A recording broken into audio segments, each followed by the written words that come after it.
Now friends, based on the same concept, I take one more problem.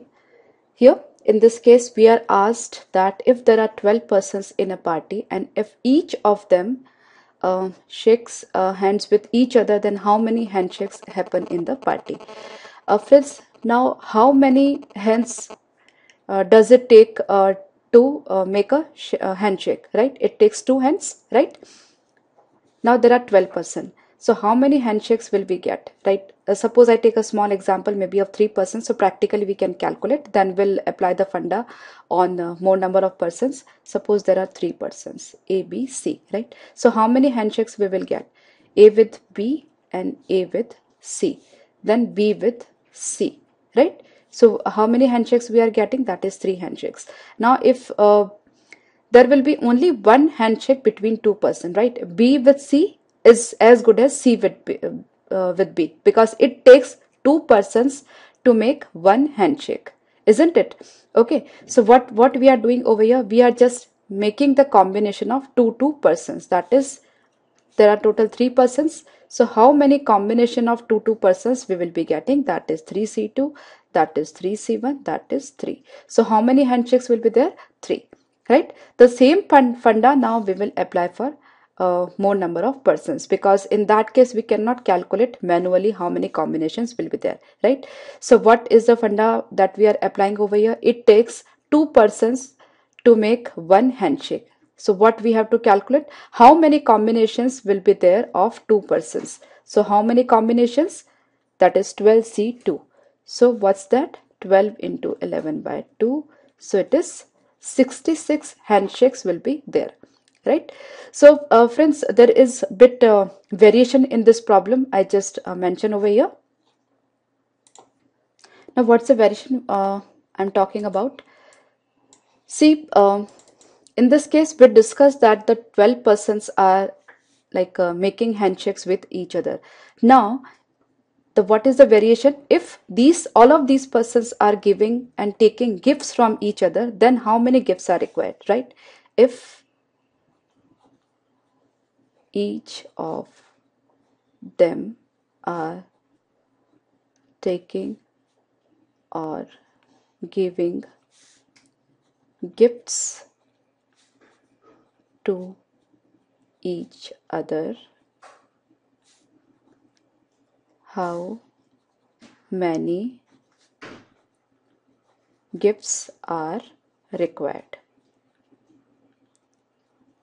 Now what is the difference between this and this?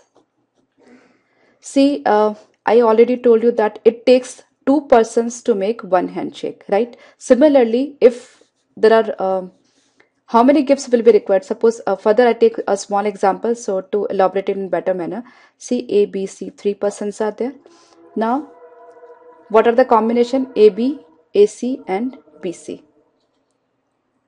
So these 3 were the combinations for handshake. Now is it same for the gifts or not? Just think for a while. Is it same? No, it is not same, because it takes 2 persons to go for one handshake. But between A and B, what will be the exchange of gifts? How many gifts will be exchanged? There will be 2 gifts, because A is giving to B and B is also giving it to A, right? So in case of handshake, there was just one handshake between them, but exchange of gifts, there are 2 gifts required between A and B, right? So this is the variation between these two problems. So do not get confused. Maximum number of students mark wrong answer even with they apply this concept over here, right? So in this party, what is happening? Everybody is giving or taking gift from each other, right? That means suppose A is there and he is giving to gift B, C, D and everybody, right? That means every person is giving gift to other, right? This is the funda that I am applying over here.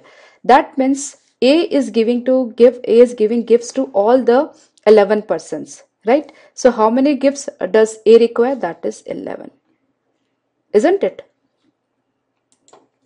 So A requires 11 gift. Similarly, B requires 11 gift, C require 11 gift. So plus 11 and how many times? 12 times, because there are 12 persons. So each person requires 11 gifts, so he can gift to all other persons, right? So 11 gifts for 12 times, that is 11 into 12.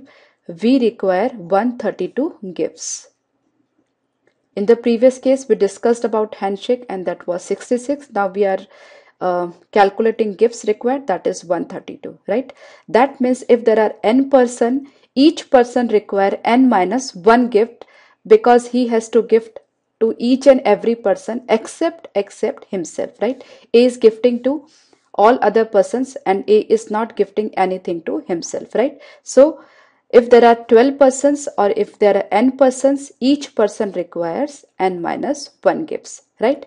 So this is for the gifting case, and this earlier was for the handshake case, right? If n persons are there, right, it takes two hands for a one handshake. So there will be NC2 combinations of handshakes, and these are the number of gifts, right? So this is what n minus 1, and this is what n minus 1 by 2, right? So this is double of this is double of this, right? I hope you are clear. So friends, we have discussed good number of concepts in this session, and I believe this session would have been heavy for you, for the students who are from not science backgrounds. So do revise this session because all the concepts discussed and problems discussed in this session are really important for competitive examination point of view. And from the next session onwards, we'll be taking multiple choice questions. So be prepared. Bye bye.